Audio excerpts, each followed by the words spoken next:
কথা বলতে বলতে তার গলা কাঁপছিল, চোখে পানি জমছিল। কথা শেষ করে চোখের পানি মুছে নাক টানতে টানতে ঝাঁটাটা জোরে মাটিতে ফেলে চলে গেল। শতক মৈত্রী মৈত্রী বলে ডাকলো, শুনল না। বাড়ির ভেতরে ঢুকে গেট আটকে দিল। কথা বলবে না সে। সহস্র আহাম্মক হয়ে দাঁড়িয়ে রইল। সে তো মজা করে বলল, এর আগেও মজা করেছে এমন। সিরিয়াসলি নেয়নি, পাল্টা জবাব দিত। শতক সহস্রকে ধমক দিল, দিলি তো রাখিয়ে। কেঁদে ফেললো, কষ্ট পেয়েছে বোধহয়। আর তো চকলেট কাল নেয়নি, রেখে গেছে। যে যোগ্য তাকেই বেশি করে খাওয়াস। ভাই আমি তো। চুপ, কথা বলবি না আমার সাথে, সবসময় বেশি বেশি বলিস। বলে বাইক নিয়ে চলে গেল। সহস্রকে সাথে নিয়ে গেল না। সহস্র দাঁড়িয়ে থাকলো। কি হলো এসব? ভাই মৈত্রী রেগে গেল কেন? এখন কি মজাও করা যাবে না বাবা? সেও রেগে গেল। মৈত্রীর ঝাঁটা লাথি দিয়ে দূরে ফেলে দিল, জড়ো করা পাতা ছড়িয়ে দিল। শালি! দুপুরে মতিউর রহমান ছোট মাছ, লেয়ার মুরগি আর তরি তরকারি কিনে পাঠিয়েছে। তার আসার সময় নেই, দোকানে ভিড়। হাবিবা সহস্র বসেছে দোকানে, কর্মচারীও আছে। সে ফাঁকে বাজার সেরেছে কয়েকদিনের। খাদিজা বেগম মাছ কুটছেন। মৈত্রী ও বাঘিনী পাশে বসে। মৈত্রীর ছোট মাছ কুটতে ভালো লাগে না। বাঘিনী মিয়াও মিয়াও করছে। আরও বারান্দায় দোলনায় দোল খাচ্ছে। ও ছড়া কাটছে, দোল দোল দুলুনি আরুর মাথার চিরুনি। বাবা দড়ি বেঁধে দোলনা বানিয়ে দিয়েছে বারান্দায়। একটু পর হুমায়রাও তার মা এলো। এত মাছ একলা কুটতেছো কেন? আমাকে ডাকলেই হতো। মিঠু, যা আরেকটা বটি আর ফিরান। আনছি ছোট মা, বলে দৌড়ে গেল আনতে। আরু হুমাকে দেখলো হাতে লুডুর পাতা ও গুটি। সে বলল, হুমাপু, তুমি আমার লুডু খেলতে নিবে? আমি তোমাকে দোলনায় চলতে নেব। হুমা হেসে বলল, দড়ি কে বাঁধলো? আব্বা। মৈত্রী বটি ও পিড়া এনে ছোট আম্মাকে দিল। খাদিজা আয়েশা আলাপ করতে করতে মাছ কুটতে লাগলো। হুমা মৈত্রীর কাছে গিয়ে লুডুর কাগজ বারান্দার মেঝেতে ফেলে কুটি দিল। আরু দোলনা থেকে সুরসুর করে নেমে সুরসুর করে হুমার পাশে বসে পড়ল। মানে সেও খেলবে, পারুক বা না পারুক। হুমা আস্তে আস্তে বলল যেন বড় মা শুনতে না পায়, হাজার ভাই কিছু বলছে না? 100 ভাই? হাজার ভাই কিছু বলছে না? 21 ভাই? এমন ভাবে বলল যেন আজ ওর একদিন নয়তো ওদের 12 মাস। মৈত্রী শান্তভাবে বলল, তুই কেমনে জানলি? কেমনে? কে কইল? ওই হাজারের বাচ্চা। না তো, শতক ভাই বলল স্কুলে। এখন বলো না কি হয়েছে, কান্দিছিলে কেন? তোর শতক ভাইকে জিজ্ঞাসা কর গিয়ে, এখন আর কথা কবি না। দিমুনি পিঠের উপর হুমো। হুমু আর কথা বলল না এই ব্যাপারে। খেলা চলতে লাগলো। খেলায় ছোট আরু হলো দুধ ভাত, এতেই খুশি সে। তৃতীয়বার শেষে চতুর্থবার খেলার প্রস্তুতি চলছে। এবার দুজনের মাও খেলছে। মাছ কোটা ধোয়া ও ফ্রিজে রাখা শেষ। খেলা প্রায় শেষের দিকে। তখনই আগমন ঘটল শতক ও সহস্রের। দুজনে লুঙ্গি পরিহিত, গায়ে গেঞ্জি। সহস্র হৈ হৈ করে উঠল, আরে শাশুড়ি মায়েরা লুডু খেলছে জামাইকে রেখে, এটা তো অন্যায়। এই বউ, আমার ডাকবার পারস নাই? ছোট আরু বলল, আমি বউ না। বলে ছক্কা দিয়ে ঢিল দিল। সহস্র ক্যাচ করে নিল ছক্কা। খাদিজা বললেন, এরকম কিপটা ছেলের লগে মায়া বিয়া দিতাম না, যে খালি হাতে ঢ্যাং ঢ্যাং কইরা শ্বশুর বাড়ি আসে। আরে শাশুড়ি আম্মা যান, আগে বউ দাও, তারপর না হয় ভরা মিষ্টি পাইবা। আগে মিষ্টি আনলে পাশে মাইয়া না দিলে আমার তো লস প্রজেক্ট। আয়েশা খাতুন বললেন, এরকম সুবিধাবাদী ছেলের সাথে সাথে মাইয়া বিয়া দিতাম না, আপনি বরং রাস্তা মাপেন। শাশুড়ি গো, আপনার হাত ধরিয়ে কই, এবার মাইয়া না দিলে দেশে থাকবার নই। সবাই হেসে উঠল তার গান শুনে। হাসল না মৈত্রী। মৈত্রীর গোমরা মুখ দেখে শতকের হাসি থেমে গেছে। সে সহস্রের পিঠে চড় মারল। সহস্র পিঠ ডলতে ডলতে কিছু বলবে এর আগেই মৈত্রী বলে ফেলল, মা খেলবে তোমরা? ছক্কা আমার কাছে, আমায় না নিলে দিতাম না। আয়েশা বলল, এখানে বস, আমি আর খেলবো না। বলেই উঠে গেল। সহস্র সেখানে বসে ছক্কা দিল। মৈত্রীর পেছনে দাঁড়ালো শতক। মৈত্রী উঠে গেল, সেখানে শতক বসল। হুমায়রা বলল, মিঠুপু খেলবে না? খাদিজা বেগম বললেন, এখানে বস মিঠু, আমি উঠি। না, উঠবো না, আমি খেলবো না, তোমরাই খেলো, অনেকক্ষণ খেলছি। বলে উঠে গিয়ে দোলনাটায় বসলো। খাদিজা বেগম বসলেন না। বাচ্চারা খেলো, গরুকে খেতে দিতে হবে, খ্যার কাটা নেই। ওরা তিনজন খেলা শুরু করলো। আয়েশা বেগম বাড়ি চলে গেল। ফাঁকা বাড়ি, চোর না আবার দাওয়াত খেতে আসে। আরও দুধ ভাতি খেলছে। তার গা ঘেঁষে বিড়াল শুয়ে। শতক মৈত্রীকে দেখে নিজে দান দিয়ে লুডুর গুটি দিতে দিতে বলল, মিঠু। শতক ভাই সচরাচর মিঠু বলে না, মৈত্রীই ডাকে। সবাই মিঠু ডাকে, আজ মহাশয় বললেন, তাও ভালোভাবে। বলো শুনছি। রাগ করে আছিস? আচ্ছা সরি, হাজার কেউ বকেছে, ও সরি বলবে। কে রে, বল সরি। সরি। সহস্র কখনো সরি বলতো না, শালিরে আবার সরি বলতে হবে? ঢং, কানে নিচে একটা দিলেই হতো। তবু বলল, ভাই অনেক বকেছে, সরি বলতে এখানে আসা। সে তো বড় আব্বার দোকানে ছিল, ভাই ফোন করে ডেকে এনেছে সরি বলার জন্য। মৈত্রী গলল না। তোমরা সরি বলবে কেন? তোমাদের দোষ নেই, আমারই ভুল হয়েছে তখন। আসলে মেজাজটা খারাপ ছিল। সরি হাজার ভাই। সত্যি ওদের তো কোনো দোষ নেই, ওরা তো কিছু বলেনি। মেজো আমার রাগ এদের উপর দেখিয়েছে, বেচারা। না, একদম ঠিক করেছে, কতগুলো কাপড় কাচতে হলো, তার নিজেরই কাপড়ই মা ধোয়। সহস্র খুশি হলো। আমি আবার কারো ওপর রাগ করে থাকতে পারি না, বুঝলি? যা, মাফ করে দিলাম। শালা।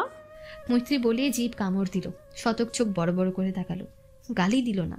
সহস্র রেগে বলল, কি কইলি?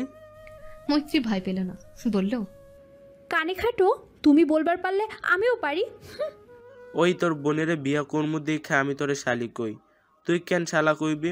তুই কি আমার ভাইরে বিয়া করবি বল? মৈত্রী লজ্জা পেল বেশ।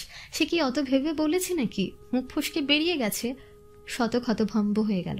বাহ, কি লজিক তার ভাইয়ের। সে মৈত্রীর দিকে তাকালো। লজ্জা পাচ্ছে কি?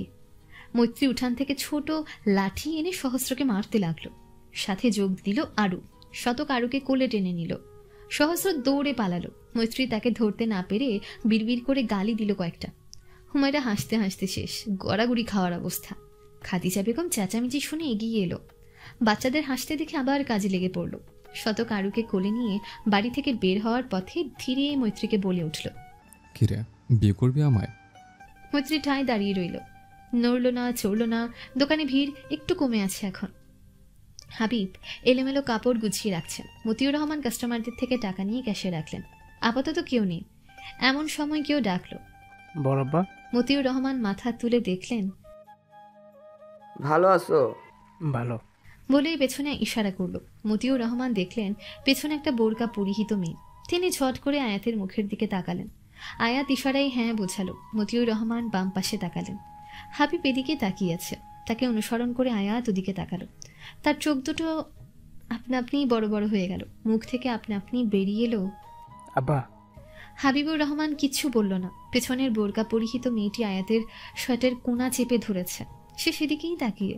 তাকে অনুসরণ করে মতিউর রহমান ও আয়াত সেদিকেই তাকালো। ইফতার শেষ। বেশ কিছু সময় পেরিয়ে গেছে। আজকের ইফতার ভিন্ন ধরনের। কারো ইফতারে মন ছিল না। সকলেই মৈত্রীদের বাড়িতে।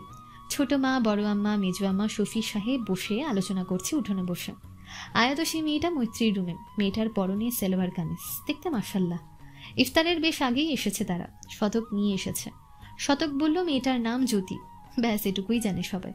শতক কিচ্ছু বলছে না। আয়াত মেয়েটা চুপ বনে গেছে, একটা কথাও বলছে না। শতক শুধু বলল সবার উদ্দেশ্যে, কোনো কথা না, চুপচাপ থাকো সবাই। বড় আব্বা আসলে সব বলবে, ও কথা হবে। ইফতার করে শতকও বেরিয়ে গেল। মৈত্রী রুমের জোড়া সোফায় বসে আছে দুজন। মৈত্রী, হুমা, সহস্র ও খুশবু খাটে বসে। সহস্র তো বারবার বলতে লাগলো, আয়াত ভাই, কাহিনী কি? কইয়া ফেলা জলদি। বিয়া টিয়া করছো নি? আয়াত কিছু বলল না। জ্যোতি মাথা নিচু করে রেখেছে, বড় ওড়না মাথায়। সহস্র ছেড়ে দেওয়ার পাত্র নয়। সে বিভিন্ন গল্প করতে লাগলো। এর মধ্যে আরু এলো। হুমাপু, ছুট মাই ডাকে তোমায়, তাড়াতাড়ি যাও। হুমা চলে গেল। আরু মাহিদের কোলে গেল। আয়াত ডাকলো, তার কাছেই গেল না। মাহিদ আরুকে চুমু খেয়ে গাল টিপে বলল, এই আয়াত, কিছু না কইলি, এখান থেকে যা ভাই। আমার জ্যোতির সাথে কথা কই। তোর চোফাতে একবার মন চাইতেছে না, ফুট। সহস্র বলল। এতক্ষণে ঠিক কথা কইছো বড় ভাই। আয়াত গেল না। এরই মধ্যে শতক এলো, হাতে চকবার। সবাইকেই দিল একটা করে, ছোট আরুকেও দিল। শুধু বাদ গেল আয়াত। হুমোরটা আগেই দিয়ে এসেছে। শতক মৈত্রীর পাশে হুমোর জায়গায় বসে চকবারে কামড় দিল। সবাই এটা ওটা কথা বলতে লাগলো। ভালোই জমে গেল আড্ডা। যদি সবাইকে দেখছে সুন্দর ভাই বোনদের মিল বন্ধন। ছোট আরু কিচ্ছু বলছে না, তার চোখ ছোট ছোট হয়ে গেছে। ঘুম ধরেছে বোধহয়। ভাইয়ের গলা জড়িয়ে ধরে আছে। সবাই কথা বলতে ব্যস্ত। মৈত্রী ধীরে শতককে বলল, শতক ভাই, ওরা কি বিয়ে করে নিয়েছে? হুম, কিন্তু চুপ, এখন কাউকে বলবি না। ওকে, তবে ছোট ভাই বিয়ে করে নিল, তুমি কবে করবা? আমার বিয়ে নিয়ে পড়লি কেন? হাজারের কথা সত্য নাকি? বিয়ে করতে সে সময় সামথিং। দাঁড়া, তোর ভাইকে বলি। বলে মাহিতকে ডাকলো। মৈত্রী মাথা কাজ করা বন্ধ করে দিল। কি করবে? এ তো ককে কানাডা বানিয়ে ঢোল দিচ্ছে। সে শতকের মুখটা হাত দিয়ে বন্ধ করলো। এখন কিভাবে বলবে? সকলে তাদের দিকে তাকালো। মৈত্রী ঝটপট হাত জোরে চেপে ধরে বলল, 100 ভাই বেশি বেশি হয়ে যাবে কিন্তু। বলেই চোখ রাঙানি দিল। বললে খবর আছে। শতক কিচ্ছু বলল না। সে বেশ উপভোগ করছে। হার্টবিট ফাস্ট হচ্ছে। সে মৈত্রীর হাতের তালুতে আলতো কামড় দিয়ে ঠোঁট ছোঁয়ায়।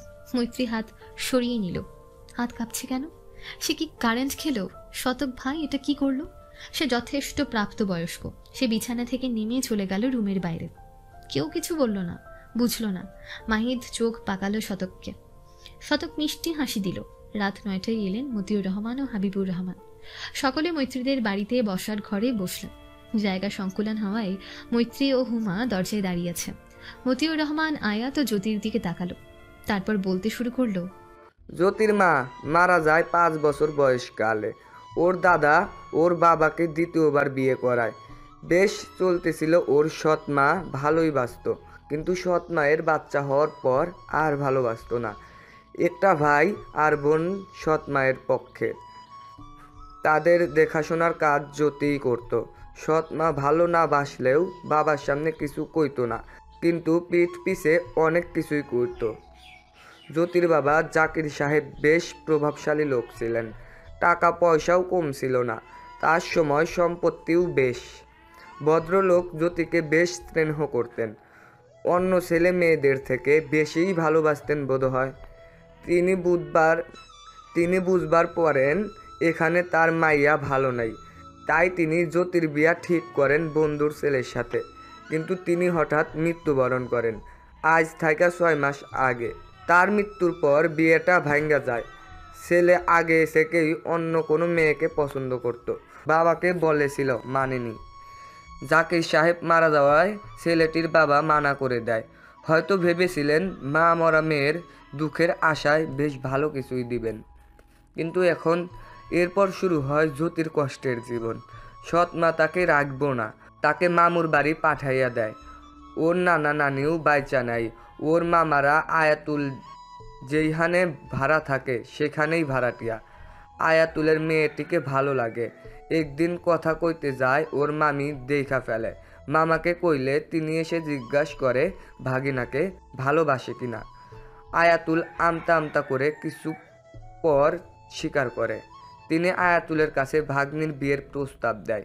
বলেন, যদি ভালোবাসো তো বিয়ে করাও আজকেই, নয়তো কখনো না। মনে রেখো। তার মামা হয়তো বোঝা কাঁধ থেকে নামাতে ফেলতে চেয়েছিলেন। তখন সে আব্বা আমায় কল করে সব কয়। আমি হাবিবের কইতে বললে ও ভয় পায়, বলে বাবা মানবে না, প্লিজ তুমি কিছু একটা করো। তাই আমি অনুমতি দেই। হাবিবকে বলতে চাইলাম, কিন্তু মন টানলো না। কালই বিয়ে সম্পন্ন হয়েছে। ওর মামা তাৎক্ষণিক কাজে ডাইকা আনে। জ্যোতির মতামত নেয়নি হয়তো। এখন সবাই রে কইলাম, কারো কোনো সমস্যা? আব্বা আমার কোনো ভুল কাজ করে নাই। বিয়ের আগেও অনুমতি লইছে, আর আম্মাও ভালো। বলেই থামল। সকলে মতিউর রহমানের দিক তাকিয়ে অবাক হয়ে। মেয়েটার দুঃখভরা কাহিনী শুনে সবার মন নরম হলো। আর মতিউর রহমানের কথাই শেষ কথা। সবাই তাকে বেশ মান্য করে। আর আয়াত তো মতিউর রহমানের থেকে অনুমতি নিয়ে কাণ্ডটা ঘটালো। হাবিবুর রহমান কিছু বলল না। ছেলে তবে অনুমতি নিয়ে সব করেছে। সে কি জল্লাদ বাবা নাকি যে ভিলেন হয়ে দাঁড়াবে? সে ছেলের সাথে কথা বলবেন না। আরে তাকে না বললি মায়েকে তো বলতেই পারতি। আয়েশা বেগম নরম মনের মানুষ, তিনি সব ভুলে গেলেন। ছেলে ভয় পেয়ে বলেনি হয়তো, তাই কি তিনি নারাজ থাকবে নাকি? মৈত্রী হুমা দরজায় দাঁড়িয়েছে। মাহিদের কোলে আর ঘুমিয়ে। শতক শান্তভাবে বসে। সে আগে সব জানতো। বড় আব্বা তাকে সেদিন রাতে বলেছেন। সহস্র হাঁ করে দেখছে সবকিছু। কি সিনেমাটিক! এত তাড়াতাড়ি আয়াত বউ পেয়ে গেল, অথচ সে সিঙ্গেল। খাদিজা, সুলতানা ও শফি সাহেব চুপচাপ বসে। মতিউর রহমান উঠে আয়াত ও জ্যোতির কাছে দাঁড়ালো। আয়াত মাথা নিচু করে রেখেছে। তার কিছু করার ছিল না, আর কিছু মাথায়ও আসেনি। জ্যোতি মাথা নিচু করে কাঁদছে। মতিউর রহমান জ্যোতির মাথায় হাত রাখলো। তার মৈত্রীর বয়সী হবে মেয়েটা। জ্যোতি শব্দ করে কেঁদে ফেলল। মতিউর রহমান বলল, আজ থেকে আপনি আমার আরেকটা আম্মা, কান্দেন না। আর হাবিব, তোর কোনো সমস্যা আছে ওদের নিয়ে? হাবিব মাথা নেড়ে বলল, না ভাইয়া। তাইলে মুখ অমনি বানাইয়া রাখছস কে? একটু হাস, শ্বশুরমশাই হয়ে গেলি যে। হাবিবুর রহমান হেসে ফেলল, সাথে সবাই। মতিউর রহমান আয়েশার দিকে তাকিয়ে বলল, তোমার কোনো সমস্যা আছে আয়শা?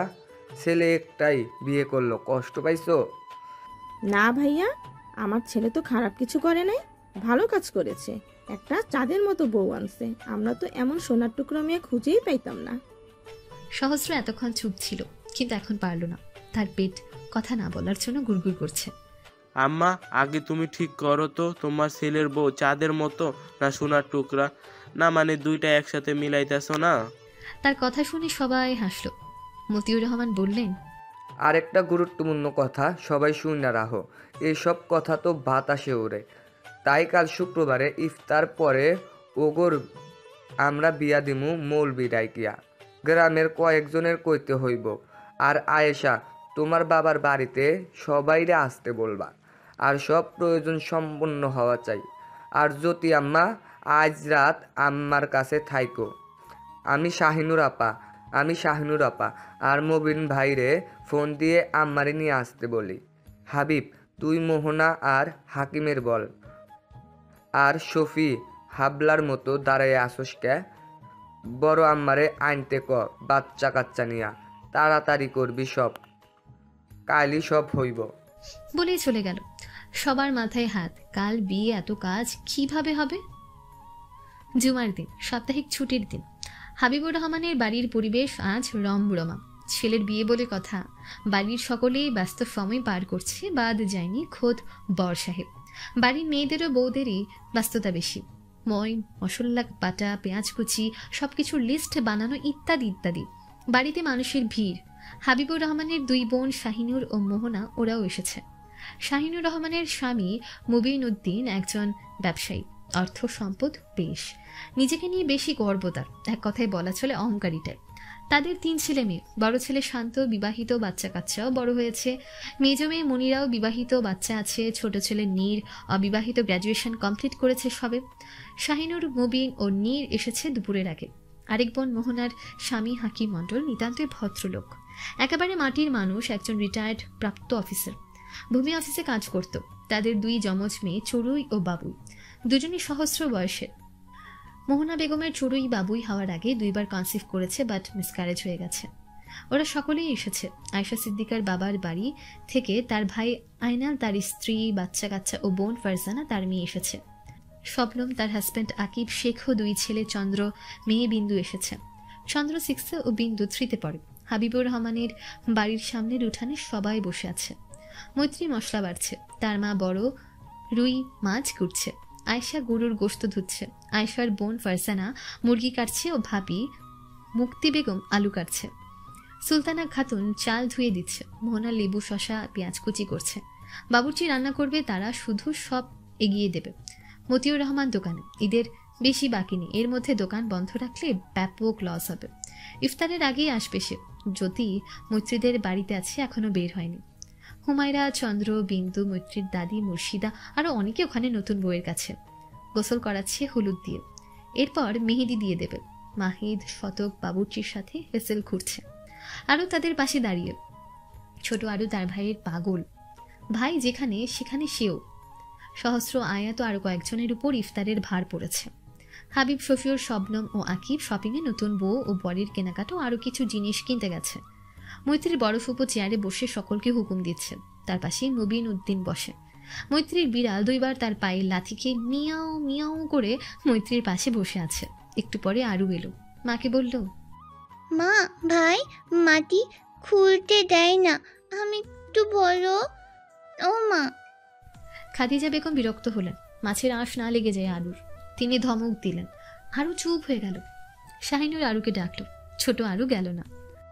খাদিজা, নাতি নাতনি পালার বয়সে তুমি বাচ্চা পালতেছ। মাহের ঠিক বয়সে বিয়া দিলে এর চেয়েও বড় নাতনি পাইতা। হঠাৎ বলে উঠলেন মুবিন সাহেব। বলেই উঠেই উঠানের বাইরে চলে গেল। খাদিজা বেশ লজ্জা পেল। বাড়ি ভর্তি মানুষ, বাচ্চা কাচ্চা সবাই শুনলো। কেউ কেউ হাসছে। তিনি কিছু না বলে মাথা নিচু করে মাছের চাকা বানানোতে মনোযোগী হলেন। মাছের সম্পর্কে দুলাভাই হয়, তাই বলে সবার সামনে এভাবে বলবে? মৈত্রীর চোখে অশ্রু ভিড় করলো। এর মধ্যে শাহিনুর বললেন, তুমি কি কাজটা ঠিক করলা খাদিজা? বাচ্চা নষ্ট না করলেও পারতা, এমন একটা ঘটনা। আরে শবনমের ছেলে মেয়েও তো অনেক বড় ওর থেকে। বাচ্চা নেওয়ার এত শখ থাকলে আগে নিয়ে নিতে পারতা। আমার তো মনে হয় মাহি এর লজ্জাকর পরিস্থিতির জন্যই বিয়ে শাদী করতেছে না। দেখ, ওর ছোট ভাই বিয়ে করলো, ও কবে করবো? বুড়া হইয়া যাইতেছে তো। মিঠুরও তো বিয়ের বয়স হয়েছে, নাকি তোমার ঘরে আরো বাচ্চা নেওয়ার শখ আছে? বলেই থামলেন। খাদিজা বেগমকে তিনি পছন্দ করেন না। ভাইয়ের সাথে তার ননদের বিয়ে দিতে চেয়েছিলেন, কিন্তু মা সাফ মানা করে দেয়। সে ভালো সংসারী বউ আনবে, ভাইয়েরও মত ছিল না। এই নিয়ে শ্বশুরবাড়ির লোক তাকে একটু একটু কথা শুনিয়েছিল। তারপর থেকে মতিউর ও খাদিজা অপছন্দের তালিকায়। এরকম পরিস্থিতিতে খাদিজা বেগম লজ্জায় বা খারাপ, চোখে তার অশ্রু। আরও অত কথা বুঝল না, সে শুধু দেখলো বরফুপুর কথায় মা কাঁদছেন, তাই সেও কেঁদে দিল। খাদিজা বেগম মাছ কাটা শেষ। সে সেগুলো সুলতানাকে দিয়ে আরুকে নিয়ে বাড়ি চলে গেল। দেখলো না গেটের একপাশে মাহির দাঁড়িয়ে, সে আরুকে নিতে আসছিল। মৈত্রী ঠায় বসে, তার গাল দিয়ে অশ্রু গড়িয়ে পড়ছে। সে ওড়না দিয়ে মুখ মুছে বলল, বোনটা আমার, তাকে পালতাছি আমরা, খাওয়াইতেছে আমাদের আব্বাটা, বাহিরে যাইতেছে আমাদের সাথে। আমাদের এত লজ্জা লাগে না? তোমার এত লজ্জা কই থেকে আসে বড় ফুপি? আমার ভাই তোমারে কখনো কইছে যে আরুর জন্য বিয়া করতেছে না? আমার আর ভাইয়ের কলিজা আমার বোন, লজ্জা না? আর মায়ের আরও বাচ্চার শখ থাকলে থাকবো, আমার আব্বার যথেষ্ট আছে বাচ্চা মানুষ করার। তোমার বাড়ি কোনোদিন যাইতে হইব না, তাই লজ্জা পাইও না। বলেই শক্ত হয়ে পাটায় মশলা পিষতে লাগলো। শাহিনুর রহমানের মনে হলো মেয়েটা তাকেই পিষছে। মাহিদ কিছু বলবে ভাবছিল, কিন্তু তার আগে বনে ছক্কা মেরে দিল। তাই মহিলাদের ভিতরে না গিয়ে বাড়িতেই গেল। মাকে সামলানো যাক। শাহিনুর উঠে দাঁড়িয়ে এগিয়ে গেল। এক চড় মারবো বেয়াদব। বড়দের সাথে কিভাবে কথা কইতে হয় জানিস না? মতিকে বলতে হচ্ছে তার মেয়ে বড়দের সম্মান দিতে জানে না। মৈত্রী ভয় পেল না, সে ভুল কিছু বলেনি। সুলতানা চুপ করে থাকলো না। বড় আপা, মৈত্রী ভুল কিছু বলেনি। আপনি বড় ভাবি এভাবে অপমানটা না করলেও পারতেন, বাড়িভর্তি মেহমান সবার সামনে। আর সে ভুল কি করেছে? অনাকাঙ্ক্ষিতভাবে বাচ্চাটা এসে গেছে, এটা কোনো ভুল নয়, তাদের পার্সোনাল ব্যাপার। বাচ্চা তাদের, দায়িত্ব তাদের, সিদ্ধান্তও তাদের। ওদের তো কোনো সমস্যা নেই। বড় ভাই চাইলে আরও 10টা বাচ্চা পালতে পারবে। আমার শ্বশুরমশাই মারা যাওয়ার পর তিনি আপনার ভাই বোনদের মানুষ করেছেন। আমার স্বপ্নম, শতক, মাহি সবাইকে পেলেছে, তাই কথাবার্তা একটু সাবধানে বলবেন। বলেই মাছে লবণ দিয়ে পরিষ্কার করতে লাগলো। মৈত্রী মেজো আম্মার দিকে তাকালো। অসাধারণ মানুষ তিনি, শুধু তার সাথে সব মাসলা তার। আর কোনো কথা হলো না, সবাই কাজে লেগে পড়ল। শাহিনুর উঠে চলে গেল দেখে নেবে এই সুলতানা ও মিঠুকে। ইফতার শুরুর একটু আগে এলেন মতিউর রহমান। এসে বিয়ে বাড়ির সব কিছু তদারকি করলেন। রান্নাবান্না সব কমপ্লিট, সকলের ইফতার রেডি। সুলতানা খাতুন তাকে দেখে এগিয়ে গেলেন। দুপুরের ঘটনা বলতে ভুলল না। খাদিজা এখনো আসেনি এই বাড়ি, সে যে গেছে। আয়েশা গেল, হাবিব গেল, সেও গিয়েছে, আনতে পারেনি। আর মাহিদও বাড়িতে। তবে মৈত্রী এখানে কাজ করেই যাচ্ছে। বাড়ি গিয়ে গোসল করে এসেছে। মতিউর রহমান সব শুনে বাড়ি গেলেন। খাদিজাকে ডেকে গোসলে গেল আরু ভাইয়ের কোলে। ঘরে 2 ভাই বোন কার্টুন দেখছে। মতিউর রহমান গোসল থেকে বেরিয়ে খাদিজাও ছেলেকে বললেন, রেডি হয়ে ও বাড়ি চলো, 2 বার যেন না কওয়া লাগে। ছোট ভাইয়ের ছেলের বিয়ে, দায়িত্ব আছে না, ওরা কষ্ট পাইব না। কেউ কিছু বললে আমি আছি, চলো। বলেই নিজে আরুকে কোলে নিয়ে চুমু খেলো। বিয়ে বাড়ি জমজমাট, ইফতার কমপ্লিট। মেহমান আসা শুরু করে দিয়েছে। মেম্বারদেরকে দাওয়াত করা হয়েছিল, তিনি আসেননি। তার 2 ছেলে মেয়ে এসেছে, ঝর্ণা ও নীরব। ঝর্ণাকে দেখে মৈত্রী খুশি হয়ে গেল। আরে ঝর্ণাপু, তুমি আসবে বলনি? আমার তো বিশ্বাসই হচ্ছে না। নীরব ভাইয়া ভালো আছেন? নীরব মাথা নাড়ল। তার লজ্জা লাগছে খানিক। সবাই পাজামা পাঞ্জাবি পরছে, শুধু সেই জিন্স প্যান্ট, তাও প্যান্টের হাঁটুর কাছে ছেঁড়া। যদিও তার কাছে স্টাইল। মাহিদ, শতক, সহস্র মৈত্রীর পাশেই দাঁড়িয়ে সে মৈত্রীর উদ্দেশ্যে বলল, ভালো আছি, তুমি কেমন আছো? সুন্দর লাগছে তোমাকে ও এই পিচ্চিটাকে। বলে আরুর গাল টিপে দিল। মৈত্রী বলল, ভালো আছি, বসুন না আপনারা। শতক মৈত্রীকে দেখল।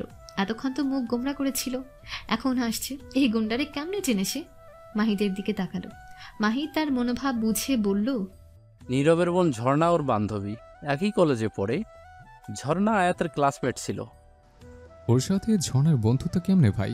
আর এই গুন্ডার সাথে কথা আমি কিন্তু সহ্য করব না। মাহিদ ভ্রু কুচকে তাকালো। ভাই কি হুসুর ফুসুর করছো দুজনে? যাও, ঝর্ণাপু নীরব ভাইকে ঘরে নিয়ে বসতে দাও। মৈত্রী বলে ভাইকে শতকের হাত থেকে টেনে তাকে ভেঙচি কেটে ভাইকে অল দ্য বেস্ট বলে তাদের পাঠিয়ে দিল। সহস্র ওদিকে তাকিয়ে থাকলো। সে ক্রাশ খেয়েছে। মৈত্রীকে বলল, তোদের ভাবিকে পাইয়া গেছি। কাকে? আমার ভবিষ্যৎ বউরে। এখনই পটাইয়া বিয়া কইরা ফেলামু। কাজী বাড়িতে আইতেছে। তোর বোন আউট, ঝর্ণা ইন। শতক ওর পিঠ চাপড়ে মেরে বলল, তোর সিনিয়র আপু বল মেরে ভাই। কোথায় লেখা আছে সিনিয়র আপু বিয়ে করা যাইতো না?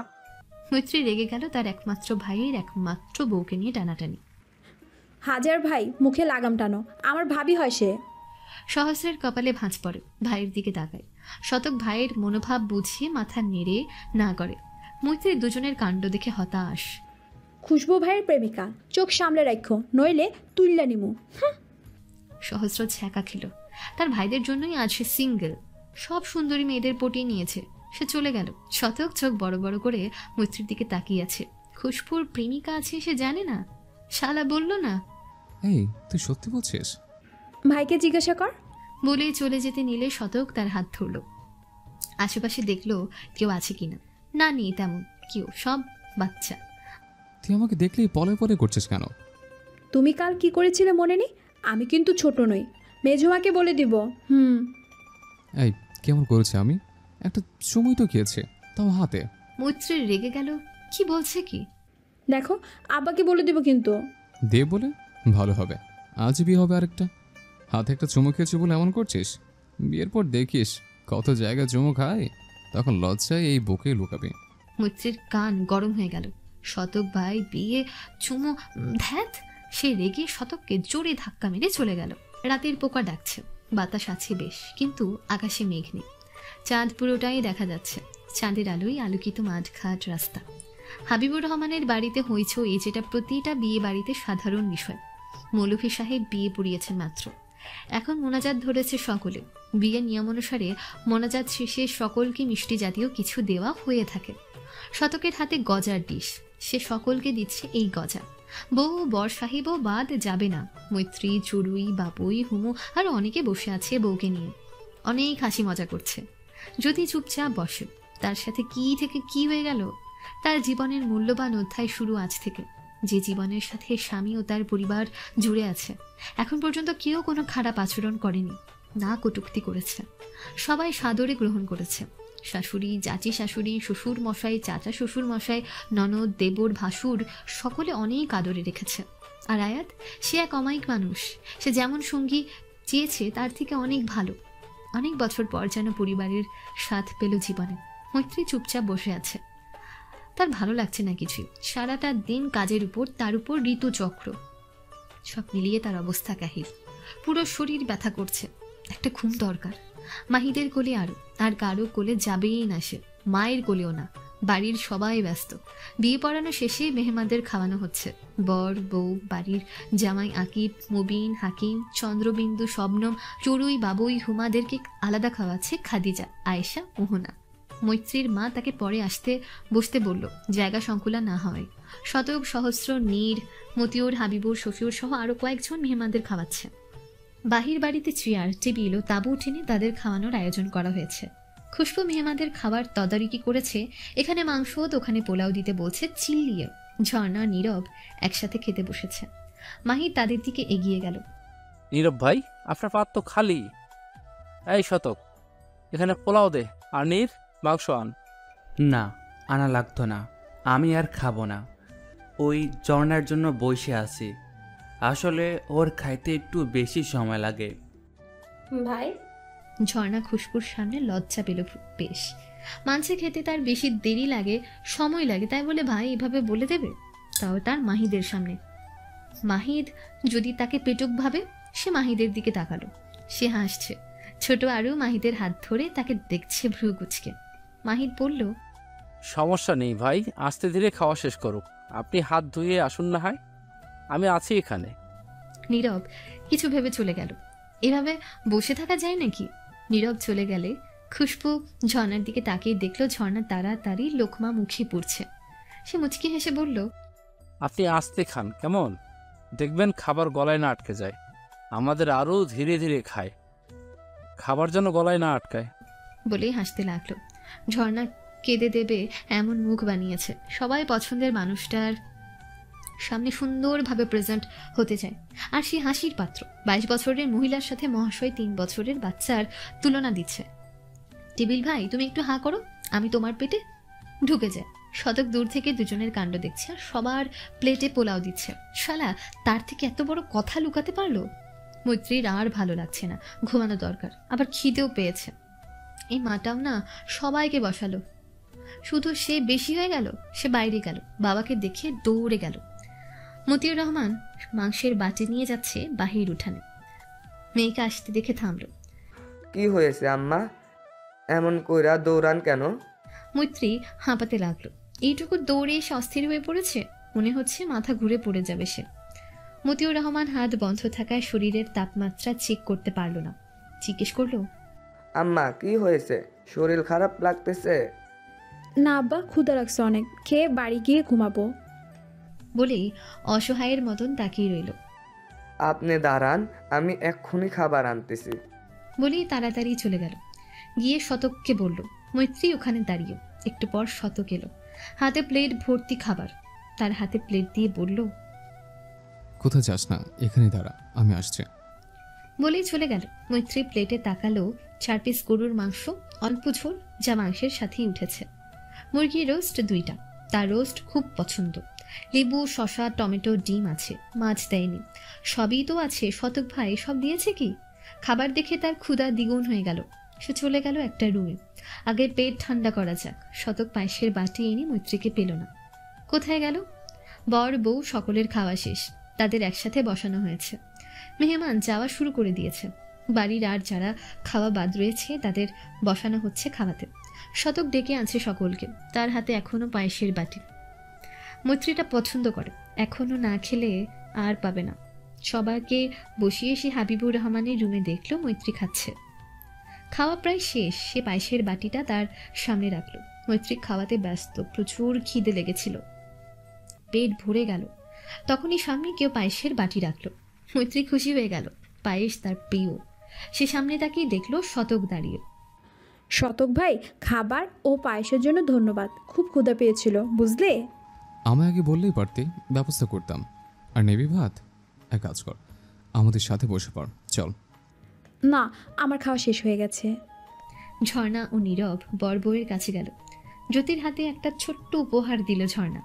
বলল, আমারও ভাইয়ের পক্ষ থেকে একটা ছোট্ট উপহার, তোমাদের বিবাহিত জীবন সুখের হোক। বলে সকলের থেকে বিদায় নিয়ে চলে গেল। সকল মেহমান চলে গেছে, শুধু বাড়ির মেহমান ও মানুষ। শতক সহস্র মাহিদের কোলে আরও ঘুমিয়ে। নীর, হুমা, বাবুই, চড়ুই, স্বপ্নম, আকিব মিলে বাসর ঘর সাজিয়েছে। সহস্র তো বারবার বলছে, রমজানে কিসের বাসর ভাই, শুধু টাকা নষ্ট। ওই কিপটা আয়াত 1 টাকাও দিত না আপা।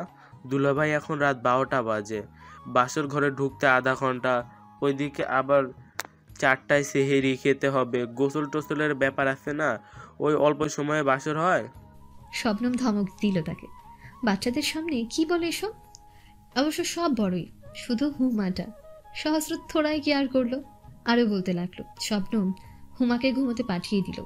আকিব বলল, শালাবু, তোমার দেখি খুব এক্সপিরিয়েন্স বাসর রাত সম্বন্ধে। তা তুমি আবার লুকিয়ে বিয়ে টিয়ে করনি তো? আমায় বলতে পারো, সবাইকে ম্যানেজ করতে পারি। সহস্র চুপ করে গেল। তার এত দুঃখ কোথায় রাখবে? সে মুখ গুমরা করে বলল, দুলাভাই ওটা সমস্যা না, সমস্যা হলো আমি আজ একটা মেয়ের উপর হেভি ক্রাশ খাইছিলাম। যদিও সিনিয়র, কিন্তু একদম মনে হয় না, একদম কিউট, বোকা বোকা। যেই হাবুডুবু খাবো অমনে মিঠু টেনে ধরলো, বলে কেন খুশবু ভাইয়ের হবু বউ। তাকালেই মিঠু চোখ তুলে নিব। খুশবু ভাই, তুমি এটা করতে পারলা? বলে আহাজারি করতে লাগলো। তার আহাজারিতে কারো কান নেই, সকলে খুশবুর হবু বউ আটকে গেল। মাহিদের চোখ কপালে, বোনটা তার এভাবে কেস খাইয়ে দিল। এখন কি হবে? এই সব দানবদের হাত থেকে বাঁচবে কিভাবে? মেয়েটাকে তার একটুখানি ভালো লাগে বেশি, কিন্তু না, বোন তার টেনে হবু বয়ে নিয়ে যাবে। আব্বার কানে গেলে লজ্জার মাথা কাটা যাবে। দেখো দুলা ভাই, এমন কিছুই না, ওকে? সব মিঠুর তরফ থেকে আমার, ব্যাস একটুখানি ভালো লাগে, বেশি না। কিন্তু তার সাথে আমার কথাই হয়নি আগে। এই শতক ওই দিন যে কলেজে যাইতে কইলি, ওই দিন প্রথমবার কথা বলছি। মিঠুর সাথে তার বেশ ভাব, মিঠুর ওকে খুব পছন্দ, ভাবি হিসেবে তাকেই চায়। আমি ভাই হয়ে বোনের আবদার ফেলবার পারি কো? তাই হ্যাঁ কইছি, আচ্ছা বানাবো না, ব্যাস। এই মেয়েও জানে না এসব, আমাদের ভাই বোনের মধ্যে কথা, শুধু বিশ্বাস কর সবাই। কেউ বিশ্বাস করলো না। মাহিদ হতাশ হলো, এখন কিভাবে বুঝাবে? একটু পরে আয়াত ও জ্যোতিকে দরজার কাছেই রেখে গেল মোহনা। আকিব বলল, অবিবাহিত দুজন ভাইদের রেখে বাসর করতে যাবা? ক্যাশ করিয়ে দেও, যাও, তাদের একটু ঠান্ডা করে। শতক মাহিদ একে অপরের দিকে তাকালো। দুলাভাই তাদের নিয়ে এভাবে বলতে পারলো? ব্যাপারটা বড়ই হতাশাজনক। বাবুই বলল, আয়াব ভাই, বেশি সময় নেই, এমনি রমজানের সময়, তাড়াতাড়ি টাকা দিয়ে বউ নিয়ে ঢুকে পড়ো রুমে, আবার সেরই খেতে উঠতে হবে। আকিব বলল, সারি সাহেব আর ঠিক বলেছে। চড়ুই বলল, 5,000-এর একটা টাকাও কম হবে না কিন্তু। আহাদ ঠকিল। আজ তার বাসর গেল, 5,000 টাকা, তার কাছে 500 নেই। জ্যোতি চুপচাপ দাঁড়িয়ে আছে। এদের কথাবার্তায় তার কান গরম হয়ে আসছে। দেখো সবাই, আমি তো বেকার, টাকা কই পাবো? তোমরা এই অবলা ভাইটাকে একটু রহম করো। ও আপু। সহস্র খেপে গেল। সেটা বিয়ে করার আগে মনে ছিল না ভাই আমার? বেকার হয়ে বিয়ে করবার পারছো, বাসর করতে পারবা, আর বাসর ঘরে টাকা দিতে পারবা না, এটা তো হয় না। মাহিদ বলল, দেখ ভাই, সময় অপচয় করিস না, আমার ঘরে ভাগ দিয়া দে, আমরা যাইয়ে ঘুমাই, অনেক খাটনি গেছে। আয়াত পকেটে হাত দিল। তার কাছে কিছু ছিল, কিন্তু জ্যোতির জন্য একটা উপহার কিনেছে, বাসর রাতে নাকি দিতে হয়। এখন মাত্র 400 টাকা আছে। তখনই মতিউর রহমান এলেন, পকেট থেকে 3,000 টাকা বের করে আকিবের হাতে দিয়ে বলল, সেজো আব্বা যান, আম্মারে নিয়া। বলে মাহিদের কোল থেকে আড়ুকে নিল। মেয়েটা অনেকবার কোলে আসতে চেয়েছিল, ব্যস্ততার কারণে নিতেই পারেনি। ভাইয়ের কোলেই থাকে সারাটা দিন তার ছোট্ট আম্মাটা। চলে যাচ্ছিল এমন সময় সহস্র বলল, বড় আব্বা, এটা কিন্তু ঠিক হলো না, তুমি দিলা কেন? আচ্ছা ঠিক আছে, আমার বারও কিন্তু তুমি দিবা, আমি কিন্তু দিব না 1 টাকাও। মতিউর রহমান হেসে মাথা নেড়ে চলে গেল। মাহিদ বাবার পেছন পেছন গেল। শতক বলল, অল দ্য বেস্ট আয়াত, বলে হাই তুলতে তুলতে চলে গেল। আকিব কানে কানে কিছু বলে গেল। একে একে সবাই চলে গেল। আয়াত জ্যোতিকে নিয়ে রুমে এলো। তার বড় আব্বা সুপার সিভি উপর। আয়াত বাসর ঘরে ঢুকে দরজা বন্ধ করে ভাবল এখন কি করবে। প্রথমবার বিয়ে করেছে সে, কোনো অভিজ্ঞতা নেই যে প্রচুর নার্ভাস ফিল করতে লাগলো। দুলাভাই তো অনেক কিছুই বলল, কিন্তু ওসব সে করতে পারবে না। তার লজ্জা করছে যে, ছি, কাজিন মহল তার লজ্জা পাওয়ার কথা শুনলে হাসতে হাসতে গড়াগড়ি খেত। সহস্রের তো কথাই নেই। সে ওয়াশরুমে গিয়ে চেঞ্জ করে আসলো। নর্মাল গেঞ্জি ও ট্রাউজার পরে বেরিয়ে গামছা দিয়ে মুখ মুছতে মুছতে বলল, জ্যোতি যাও, নর্মাল শাড়ি নিয়ে এসে ওয়াশরুম থেকে গিয়ে চেঞ্জ করে এসে শুয়ে পড়ো। যদিও খুব নার্ভাস, সে বলল, শুয়ে পড়বো বলে ব্যাকুল হয়ে গেল। কি বলে ফেললো সে? ইস, লজ্জা লজ্জা লজ্জা আরো বেড়ে গেল আয়াতকে হাসতে দেখে। তো কি বাসর করতে চাও? দেখো, শেষ রাতে সেহরি খেয়ে উঠতে হবে। বাসর করলে আমি উঠতে পারবো না, তাই কিছুদিন অপেক্ষা করো। একটু তো ধৈর্য ধরো জ্যোতি। জ্যোতির লজ্জায় জ্ঞান হারানোর জোগাড়। আরে ভাই, মুখে একটু তো লাগাম টানো। সে তাড়াতাড়ি বলল, আমি সেটা বলিনি, আসলে দাদি 2 রাকাত নফল নামাজ পড়তে বলেছিল, সেটাই। ও, আমি তো অন্য কিছু ভেবেছিলাম। আচ্ছা, চেঞ্জ করে এসো। চেঞ্জ করে এসে জ্যোতি ও আয়াত নামাজ পড়ে নিল। এখন কি হবে? জ্যোতি নামাজ শেষ করেই শুয়ে পড়ল পুষ্প সজ্জিত খাটে। আয়াত তা দেখে হাসলো। সে জায়নামাজ দুটো ভাঁজ করে পাশে রাখলো। 1 গ্লাস পানি খেলো। গলা শুকিয়ে আসছে কেন বারবার? গেঞ্জিটা একটানে খুলে ফ্যান ফুল ভলিউমে দিয়ে লাইট অফ করে বিছানায় বসলো। জ্যোতি কাঁথা গায়ে দিয়ে ওর দিকে পিঠ করে শুয়ে আছে। কাঁথাটা পেট পর্যন্ত ঢেকে রেখেছে। আয়াত কাঁথার ভেতরে ঢুকে পেছন থেকে শক্ত করে জড়িয়ে ধরলো জ্যোতিকে। এক পা জ্যোতিকে পেঁচিয়ে, আরেকটা হাত পেটে। জ্যোতি কেঁপে উঠল, বুকটা অসম্ভব ধরফর করছে, হাত পা ঠান্ডা হয়ে আসছে, নিঃশ্বাসের গতি ক্রমশ বৃদ্ধিমান। আয়াত জ্যোতির ঘাড়ে চুম্বন করলো, গভীর চুম্বন করে বলল, আমার পরিবারটা খুবই ভালো। মা বাবা, আমার ভাইয়েরা, বোনেরা, বড়ব্বা, বড়ম্মা, মেজম্মা, মেজব্বা সবাই অসাধারণ। তোমার খুব ভালোবাসবে। দেখো, তুমি কখনো তাদেরকে অসম্মান করো না। আমি জানি তুমি করবে না, আর তোমার যা প্রয়োজন ওদের বলতে পারো, আর না পারলে আমাকে বলবে। কখন জড়তা করবে না। জ্যোতির চোখ থেকে অশ্রু ঝরে পড়ে। মা মারা যাওয়ার পর বাবা বাদে এত আদুরে কণ্ঠে কেউ কখনো বলেনি তাকে। জ্যোতি আয়াতের হাতটা শক্ত করে ধরল, যেটা তার পেটে অবস্থানরত। আয়াত বুঝলো বউয়ের চোখে পানি, তবে সেটা আনন্দের। সে প্রসঙ্গ পাল্টালো, বাসর করবো না ঠিক আছে, রোজার রাত, কিন্তু বউকে আদর করবো না তা কখনো হয় নাকি? আমি অতটাও ভালো নই বলে পিঠের আঁচল সরিয়ে চুমু খেতে শুরু করলো। হাতটা থেমে নেই, বিচরণ করছে যথাতথা। আঁচলটা সরে গেল। আয়াত জ্যোতিকে নিজের দিকে ফিরিয়ে তাকিয়ে রইল 1 সেকেন্ড, 2 সেকেন্ড। এরপর চুমু পড়ল সারা মুখশ্রী জুড়ে, বাদ যায়নি কোথাও। গলায় নেমে অনেকগুলো চুমু দিয়ে একটা জোরে কামড় দিল। এরপর থেমে গেল, তবে উঠল না ঘাড়ে। মুখ গুজে জোরে একটা শ্বাস নিল। হাত দুটো পিঠের নিচে দিয়ে শক্ত করে জড়িয়ে ধরল। জ্যোতি এখনো শকড, কি হয়ে গেল তার সাথে। তার হাত পা পুরোপুরি কাঁপছে, নিঃশ্বাস বন্ধ হবার জোগাড়। শেষ রাত, মসজিদের মাইকে বাজছে সেহেরি খাবার, আর মাত্র 30 মিনিট বাকি আছে। হাবিবুর রহমানের বাড়িতে সকলে সেহেরি খেতে বসেছে। খাদিজা বেগম সকলকে খাবার দিয়ে নিজেও বসেছে। আয়াত ও জ্যোতিও বসেছে। আয়াতের পাশে সহস্র বসে এটা ওটা বলে মজা নিচ্ছে, তার পাশে জ্যোতি লচ্ছি মুড়ি মুড়ি। শতক সহস্রকে ধমক দিয়ে চুপ করালো।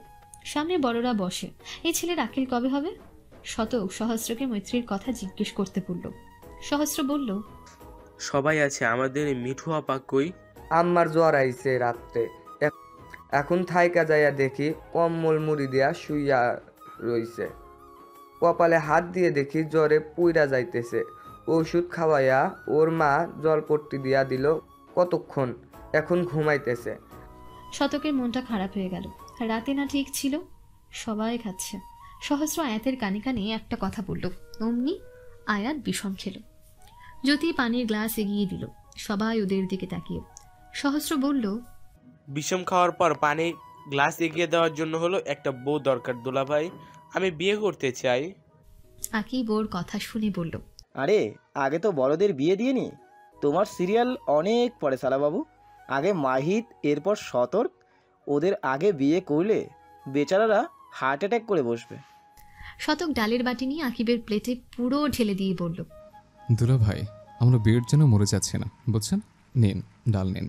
মাহিত শতকের কাণ্ড দেখে হেসে ফেলল। দুলা ভাই, ভালো হয়ে যান। খাওয়া শেষে নামাজ পড়ে খুশবু, শতক, মতিউর রহমান বাড়ি ফিরছিল মসজিদ থেকে। মতিউর রহমান আগে আগে, মাহিদ ও শতক পিছে। এখন তোদের বাড়ি ঘুমাবো, বাড়ি যাব না। মাহিদ ভ্রু কুচকে তাকিয়ে বলল, একদম না, মিঠুর থেকে দূরে থাকতে বলেছিলাম না তোকে? আশ্চর্য, আমি কি তোর বোনের রুমে থাকতে চাইছি নাকি? তোর কাছে থাকবো, বাড়ি যেতে ইচ্ছে করছে না। আমি কি তোর মনোভাব বুঝবার পারি নাই ভাবছস? যেই শুনছিস ওর জ্বর, অমনি বাড়ি যাইতে ইচ্ছে করতেছে। তুই একটু বেশি কথা বলছিস ইদানিং। গন্ডার বোনের কথা বড় বাকে বলবো? তুই আমায় ব্ল্যাকমেল করছিস? আর ঝর্ণার সাথে আমার কিচ্ছু নেই। বলছিস নেই? তাহলে সহস্রকে বলি, তোর লাইন ক্লিয়ার। তাড়াতাড়ি সিনিয়র পুটিয়ে ফেল। দেখ, বাড়াবাড়ি হয়ে যাবে কিন্তু। তোদের মধ্যে তো কিছুই নেই, তাহলে তোর এত কেন চলে? আচ্ছা, তোর কথাই ঠিক, কিন্তু খবরদার মৈত্রীর রুমের দিকেও তাকাবি না। আমি অতি ভদ্র ছেলে। ছেলে? বইরা বেটা। তুই কিন্তু আমার 5 মাস 13 দিনের বড়। আয়াতের বিয়ের পেরিয়ে গেছে কিছুদিন। আয়াত ঝর্ণা ক্লাসমেট ছিল 6 to 10, বাট কখনো কথা হয়নি। হবে কিভাবে, ছেলে মেয়েদের ক্লাস আলাদা। ঝর্ণা বসে বসে টিভি দেখছে, পাশে তার দাদি বসে তসবি টিপছে ও ঝর্ণাকে দেখছে। বুবু, ওভাবে তাকাইবা না, আমার নজর লেগে যাবে। জমেলা বেগম রেগে গেলেন। ওই ঝর্ণা, আমি তোরে খারাপ নজর দেই? দেখ বুবু, আমার নাম ঝর্ণা, নট ঝর্ণা। ও যেই না আমার চেহারা, নাম রাখছে পেয়ারা। ঝর্ণার চেহারাটা কাঁদো কাঁদো হয়ে গেল। সে কি দেখতে সুন্দর না? হয়তো, তাই তো মাহির তাকায় না। বুবু, আমি কি দেখতে পচা? জমেলা বেগম নাতির দিকে তাকালো। বোকার হত্ত, এর থেকে ওই বিচ্ছু শান্তটা বেশ চতুর, হারে হারে বজ্জাত তাকে জ্বালিয়ে মারে। তখনই শান্ত বলল, আপু, বুড়িটা ঠিক কথা বলছে, তুই দেখতে সুন্দর তো নাই, বরং ডাইনের মতো। তার জন্যই তো তোর বিয়ে হচ্ছে না। অথচ দেখ, ওই শিমলা তোর থেকে 3 বছরের ছোট, ওর বিয়েও হয়েছে, আবার বাচ্চাও হয়েছে। ঝর্ণা এবার কেঁদেই দেবে বোধহয়, তাতে যোগ দিল ওর দাদি। তাও গুণ যদি থাকতো, বাড়ির একটা কাজ পারে না, ডিম বাইজবার দিলে নুন দেয় না। তখনই একটা মহিলা এসে বলল, কেউ এসেছে বাড়িতে, তারা যেন অন্যত্র যায়। তাই ওরা অন্য জায়গায় চলে গেল। আগত মেহমান বাড়ি ড্রয়িং রুমে বসলো। মেম্বার ঝন্টু তালুকদার ঘর থেকে বেরিয়ে এলো। সে ঘুমিয়েছিল এতক্ষণ। কেউ দেখা করতে এসেছে শুনে মুখটা ধুয়ে মুছে এলো। এসে দেখলেন সোফায় বসে মতিউর রহমান। এই লোকটা সম্পর্কে অনেক শুনেছে, দেখেছে, কথাও হয়েছে। একদম অন্যরকম, নিরহংকার, খাঁটি ভদ্রলোক। হঠাৎ তার বাড়িতে? গুন্ডা ছেলেটা কিছু করেনি তো? আরে মতিউর সাহেব যে, ভালো আছেন? মতিউর মাথা তুলে মেম্বারকে দেখলেন। তার সাথে জরুরি কথা বলতে এসেছে। আসসালামু আলাইকুম মেম্বার সাহেব। আলহামদুলিল্লাহ ভালো, আপনি কেমন আছেন? ঝন্টু সালামের উত্তর দিল, ভালো আছি আপনাদের দোয়ায়। তা হঠাৎ করে কোনো দরকার ছিল বুঝি? মতিউর রহমান গলা পরিষ্কার করে নিলেন। দরকার না, আবদার নিয়ে এসেছেন। এটা বিয়ের প্রস্তাব নিয়ে এসেছেন? আয়াতের বিয়ের দিন রাতে বাচ্চাদের কিছু কথা কানে আসে তার, খুশবু মেম্বারের মেয়েকে নিয়ে। খুশবুকে মেয়েটাকে পছন্দ করে, আবার বলল যে ভালো লাগে। পরে তিনি মেয়েটার সম্পর্কে খোঁজ খবর নেন, জানতে পারেন মেয়েটা নিতান্তই ভদ্র ও ভালো। ভাইটার যা স্বভাব, নিজের ছেলে হলে সবকে পিঠের ছাল তুলে নিতে। তারপর মৈত্রীকে জিজ্ঞেস করে, যেহেতু সেদিন মৈত্রীর নাম উঠেছিল, মৈত্রী বলে, ভাইয়েরটা তো আমি বলতে পারবো না, তুমি ওরেই জিজ্ঞাসা করো। তবে ঝর্ণাপু খুবই ভালো, আমার তাকে খুব পছন্দ। আমি ভাইয়াকে বলেছিলাম, ও তো তখন হ্যাঁ বলেছিল, কিন্তু সিরিয়াসলি বলেছে নাকি মজা করেছে কে জানি। মতিউর রহমান রিস্ক নিতে চাইলেন না ছেলেটার ভবিষ্যতের বিষয়ে। খাদিজাকে বললে সেও একই কথা বললেন। তিনি ছেলেকে ডাকলেন রাতে। সকলের খাওয়া শেষ, আরও মৈত্রীর কোলে ঘুমিয়ে পড়বে হয়তো। মাহিদ পড়ছিল, পরীক্ষার বেশি সময় নেই, ঈদের 15 দিন পরেই। সে ড্রয়িং রুমে এসে দেখল মৈত্রী আরুকে কোলে নিয়ে সোফায় বাবার পাশে বসে টিভিতে খবর দেখছে। মা এলো, তার পেছনে দুজনে সোফায় বসলো। আরু উঠে ভাইয়ের কোলে জায়গা করে নিল। মাহিদ আরুকে চুমু খেয়ে বলল, আব্বা কিছু বলবা? মতিউর রহমান গম্ভীরতা বজায় রেখে বলল। মতিউর রহমান ভনিতা ছাড়াই সরাসরি জিজ্ঞেস করল, বলার জন্যই ডাকছি। বলো। মেম্বারের মাইয়া ঝর্ণারে আপনার ভালো লাগে, সোজা সাপটা বলবেন, লজ্জা পাইবেন না। আপনার আব্বা হইপর কেউ না। কথাটা কর্ণকুহরে প্রবেশ করতে বোনের দিকে তাকালো, চোখ রাঙিয়ে। মৈত্রী মাথা নেড়ে মানা করলো, মানে সে বলেনি। মাহিদ বিশ্বাস করল না, বাবাকে বলল, বাবা মিঠু। মতিউর রহমান তাকে থামিয়ে দিয়ে বলল, আম্মা কিছু বলে নাই আমারে, তবে আমি শুনেছি কোনোভাবে, তাই সরাসরি বলতেছি আব্বা। মাহিদ মাথা নত করল। আব্বা কি শুনেছে? সে তেমন কোনো কাজ করেনি। আব্বা মার সিদ্ধান্তই তার নিকট শিরোধার্য। আব্বা তুমি কি শুনছো আমি জানি না, কিন্তু তোমাদের অসম্মান হয় এমন কিছু না করেছি আর না করব। আর ঝর্ণার সাথে আমার কোনো কিছুই নেই। মেয়েটি ভালো, মৈত্রী তাকে পছন্দ করে। মৈত্রী আমায় বলেছে যেন তারে ভাবি বানাই। তুমি আমায় বিশ্বাস করতে পারো আব্বা। মতিউর রহমান বেশ খুশি হলেন, হাসল। তার ছেলে মেয়ে তার গর্ব। কখনো তার অসম্মান বা অল্প মান ক্ষয় হয় কিংবা কারো সামনে মাথা ঝুঁকাতে হয় এমন কাজ করবে না। তিনি বললেন, আমি আপনি করে বিশ্বাস করি, তাই তো সরাসরি জিজ্ঞেস করলাম আব্বা।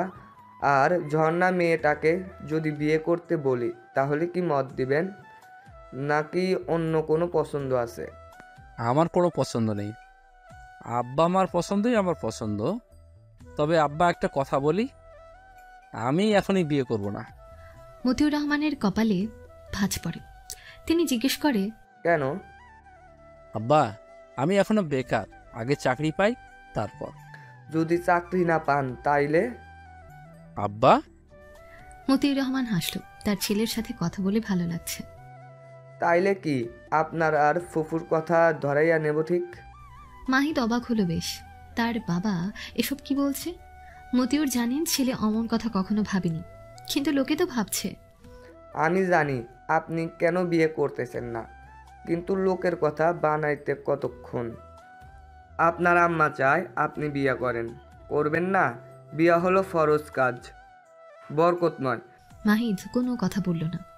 মতিউর রহমান বললেন, আচ্ছা, করতে যাইব না, আপনাদের জোর করব না, আপনার কথাই থাক।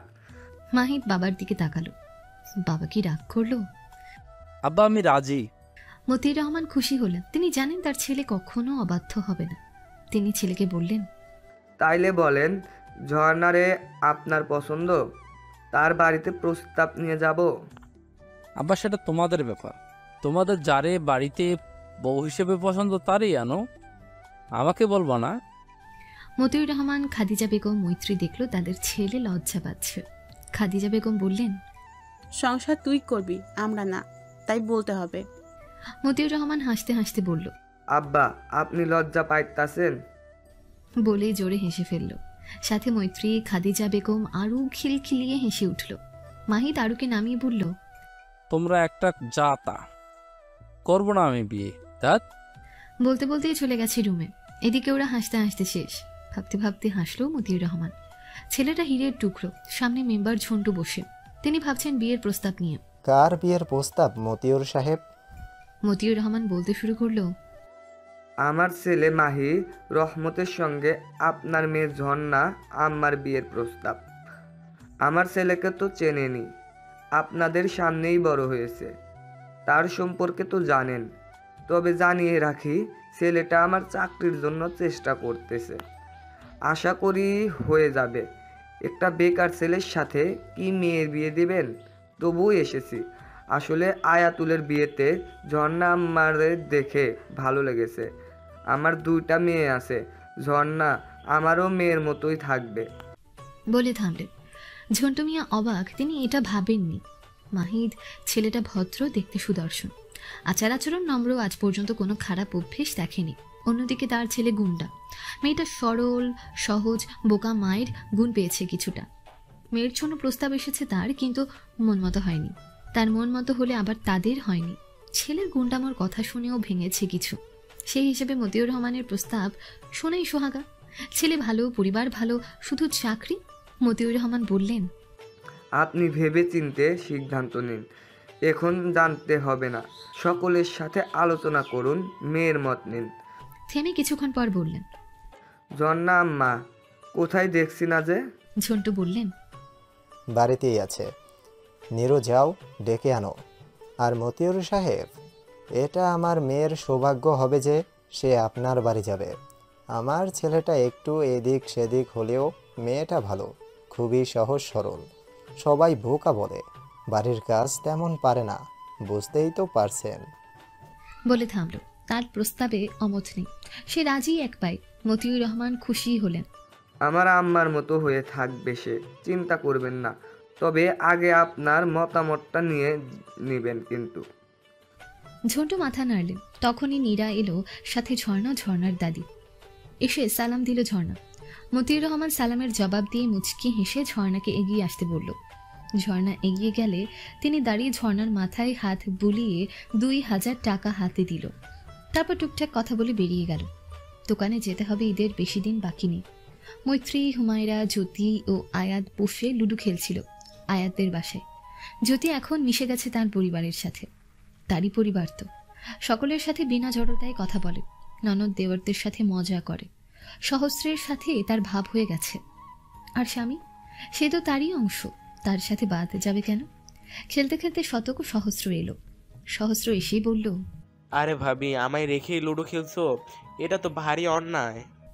মৈত্রী গুটি এগিয়ে দিতে দিতে বলল, তুমি কোন হানকার মহারাজ শুনি যে তোমায় ছাড়া খেলা যাইতো না?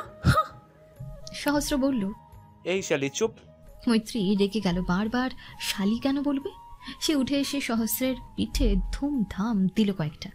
সহস্র পিঠ ডলতে ডলতে মৈত্রীর জায়গায় বসে পড়ল। মিঠুর বাচ্চা, জীবনে যত মার তোর হাতে খাইছি আর কারো হাতে খাই নাই। মায়ের হাতেও খাই নাই, সব শোধ তুলব। মহিলা মানুষ বইলা মারতেও পারি না, তবে মনে রাখিস সময় আমারও আসবে। মৈত্রী মুখ ভেঙচি দিল। দুজনে পিঠাপিঠে হওয়ায় সবসময় লেগেই থাকে। সহস্র তার দান খেলেছে। মৈত্রীর আর ভালো হলো না। শতক কিছু বলল না। আয়াতের বিয়ের পর থেকে মৈত্রী তাকে এড়িয়ে চলেছে অনেকটা। প্রয়োজন ছাড়া কথা হয় না। সে মৈত্রীকে ধীরে বলল, তোর সাথে কথা আছে আমার, খবরদার পালাবি না। ওদিকে চল চুপচাপ, নইলে একটা মারও মাটিতে পড়বে না। ধুমকি শুনে মৈত্রী চুপচাপ চলে গেল। শতক বলল, প্রবলেম কি তোর? আমার সাথে আগের মতো কথা বলছিস না কেন? দেখলি ফুরুত। মৈত্রী শতকের কথা শুনে হেসে ফেলল। পরে বলল, দেখো শতক ভাই, তুমি ওই দিন কাজটা মোটেও ঠিক করে নেই। তারপর আয়াত ভাইয়ের বিয়ের রাতে কি কি বললা? শতকের কপালে ভাঁজ পড়ল। এখনো মনে রেখেছে সব। ও আচ্ছা ঠিক আছে, বলতে হবে না তোর কথা। দূরে দূরেই থাকিস কেমন? আগে বিয়েটা করে নেই তোকে, তারপর বুঝাবো এই শতক কি চিনিস। বলি ধূপধাপ পা ফেলে চলে গেল। ভালো লাগছে না তার। একটা চুমুই তো খেয়েছে, তাও হাতে। ভাব এমন ধরছে যেন পুরো খেয়ে ফেলেছে। একবার বিয়েটা হয়ে যাক, কামড়ে খেয়ে ফেলবে। মৈত্রী ওখানে দাঁড়িয়ে শতকের প্রস্থান দেখল। সে জানে শতক ভাই ভালো ছেলে, আর শতক ভাইকে নিয়ে সেও ভেবেছে। ভাবলে কি হবে? আব্বা মায়ের সম্মানে আঘাত হানি এমন কাজ যেমন ভাই করেনি সেও করবে না। বাবা মা নিঃসন্দেহে সন্তানের খারাপ করবে না জেনে শুনে। মতিউর রহমান পরদিন ভাইদের সাথে কথা বললেন মাহিদের ও ঝর্ণার ব্যাপারে। মতিউর রহমানের মা একটু আপত্তি করল। মতির মাইয়ার ভাইয়ে গুন্ডা, কখনো খুশবো আর ওই মাইয়ার লোকে কোনো সমস্যা হইলে গুন্ডামি যদি করে বসে, গুন্ডার বোনও যদি বাড়িতে এসে গুন্ডামি করে। মতিউর রহমান বোঝালেন, দেখ আম্মা, ভাই গুন্ডা দেখা বোনও এমন হইব এমন না। মেয়েটা ভালো, মাইয়াটা সহজ সরল। আর কেউ কিচ্ছু বলতে পারলো না। মেয়েটাকে দেখেছে সবাই আয়াতের বিয়েতে, ভালোই মনে হয়েছে দেখতে। বাচ্চা বাচ্চা। তবে সহস্র খুশি হতে পারলো না। খুশবু ভাই ও ক্রাশির বিয়ে, আর ক্রাশ যখন ভাবি শতকের বেশ লাগলো। তার লাইন ক্লিয়ার, এখন বাবাকে বলতে হবে। কিভাবে বলবে নিজের বিয়ের কথা? আয়াত রুমে বসে পড়াশোনা করছে। অনেকদিন পড়তে বসা হয় না। যদি একটু পরে রুমে এলো, এসে আয়াতকে পড়তে দেখে বলল, আপনি বই এনেছেন এই ছুটির ভিতর পড়ার জন্য? আয়াত ঘাড় ঘুরিয়ে দেখলো জ্যোতি এসেছে। পরনে সুতি শাড়ি, একদম বউ বউ লাগছে। বিয়ের পর শাড়িই পরে, শুধু ঘুমের সময় সালোয়ার কামিজ। সে পুনরায় বইয়ে মুখ গুজে দিল। না, বইয়ের দিকে তাকালে পড়াশোনা ঘুমিয়ে পড়বে। আয়াতের কোনো জবাব না পেয়ে একটু মন খারাপ হলো জ্যোতির। সে সালোয়ার কামিজ নিয়ে ওয়াশরুমে গেল চেঞ্জ করতে। একটু পর বেরিয়ে এসে দেখলো আয়াত পড়ছে। তার দিকে তাকালো না পর্যন্ত সে বিছানায় শুয়ে পড়ল। আজ আর ঝিঝি পোকার ডাক শোনা যাচ্ছে না। বাইরে বৃষ্টি হচ্ছে অল্প স্বল্প। আবহাওয়া ঠান্ডা। এরকম ঠান্ডা বৃষ্টিময় পরিবেশে অন্যরকম ভালো লাগছে জ্যোতির। বৈদ্যুতিক পাখা অনবরত ঘুরছে মাথার উপর, যার কারণে ঠান্ডা একটু বেশিই লাগছে। জ্যোতি আয়াতকে বলল, ফ্যানটা বন্ধ করে দিন না, ঠান্ডা লাগছে। এবারেও আয়াত কথা বলল না, আর না ফ্যান অফ করলো। যদি কতক্ষণ অপেক্ষা করলো ফ্যান বন্ধ হয়ে যাওয়ার। যখন দেখলো হলো না, কাঁথা মুড়ি দিয়ে ঘুমানোর চেষ্টা করলো। ঘুম ধরেছে এমন সময় কেউ কাঁথার ভেতর ঢুকে জড়িয়ে ধরলো। ঠান্ডা হাত কামিজের ফালি ভেদ করে উদরে চেপে ধরল। ঘাড়ে গরম নিঃশ্বাস পড়ছে অনবরত। জ্যোতি কেঁপে উঠল। তার নিঃশ্বাস ভারী হয়ে এলো। জোরে জোরে শ্বাস নেওয়ার দরুন বুকটা ওঠানামা করছে। অসম্ভব ভালো লাগার প্রজাপতি উঠছে যেন তনুময়। পেটের হাতটা ক্রমশ নাড়াচাড়া করতে লাগলো, কখনো আলতো তো কখনো দৃঢ়ভাবে। হাতটা ক্রমশ উপরের দিকে উঠতে লাগলো। বুকের নরম মাংস পিণ্ডে চাপ পড়ল দৃঢ়ভাবে। জ্যোতি আয়াতের হাতটা খামচে ধরল। আয়াত থামলো না হাত, আর না সে থামলো। উন্মাদের মতো চুমু খেতে লাগলো জ্যোতির ঘাড়ে। জ্যোতি সহ্য করতে পারল না, ঘুরে আয়াতের উন্মুক্ত বুকে মুখ ডুবিয়ে শক্ত করে জড়িয়ে ধরল। এতে আয়াতের উন্মাদনা বেড়ে গেল শতগুণ। সে জ্যোতির চুলের গোড়া শক্ত করে ধরে এক হাত ওর গালে রেখে নিজের শক্ত ওষ্ঠদয় দ্বারা কোমল ওষ্ঠদয় আঁকড়ে ধরল। বাইরের বৃষ্টির দরুন ঠান্ডা আবহাওয়ায় দুজন কপত কপতি ভালোবাসায় মেতে উঠল। ভালোবাসার বৃষ্টিতে ভিজল দুই তনু মন। গতরাতের বৃষ্টির পর আজ রোদ পূর্ণ তেজে নিজের রূপ দেখাচ্ছে। বাতাস বইছে দক্ষিণা, তবুও গরম যেন নিজের রূপ দেখাতে শুরু করে দিয়েছে। আজ পাখির গুঞ্জন একটু বেশি, বিশেষ করে কোকিলের কলতানে যেন পরিবেশ আনন্দিত। ঝর্ণা বসে আছে দোলনায়। সে এখনো বিশ্বাস করতে পারছে না যে মাহিদের জন্য তার নিকট প্রস্তাব নিয়ে এসেছে। সে তো মাহিতকে নিয়ে মনে মনে স্বপ্নের পাহাড় বুনে গেছে, কিন্তু কখনো ভাবেনি তা বাস্তব রূপ ধারণ করবে। সে আজ অনেক খুশি, যার প্রভাব তার মুখে স্পষ্ট প্রতিস্ফুটিত। প্রকৃতি অনুরূপ তার জীবনেও বসন্তের কোকিল ডেকে উঠেছে। আনন্দে মন বারবার নিচে উঠেছে, গাইছে কুহু কুহু। জমিলা বেগম প্রস্তাবে হ্যাঁ বলে নারাজ। ছেলে কাজ করে না, তবে ঝুন্টুর মুখের উপর কথা বলতে পারেনি। সকলেই খুশি, নীরবও বেশ খুশি। মাহিতকে চেনে সে লাখি একটা ছেলে, তবে নিজের ভবিতব্য নিয়ে এসে চিন্তায় আছে। মৈত্রী মেয়েটা তার হবে তো? শান্ত বোনকে বলছে, আপু তুই বিয়ে করলে তো বাড়িটা ফাঁকা হয়ে যাবে, তার চেয়ে বরং আমি একটা বিয়ে করি, কি বলিস? এই তোর ননদ টনদ আছে নাকি?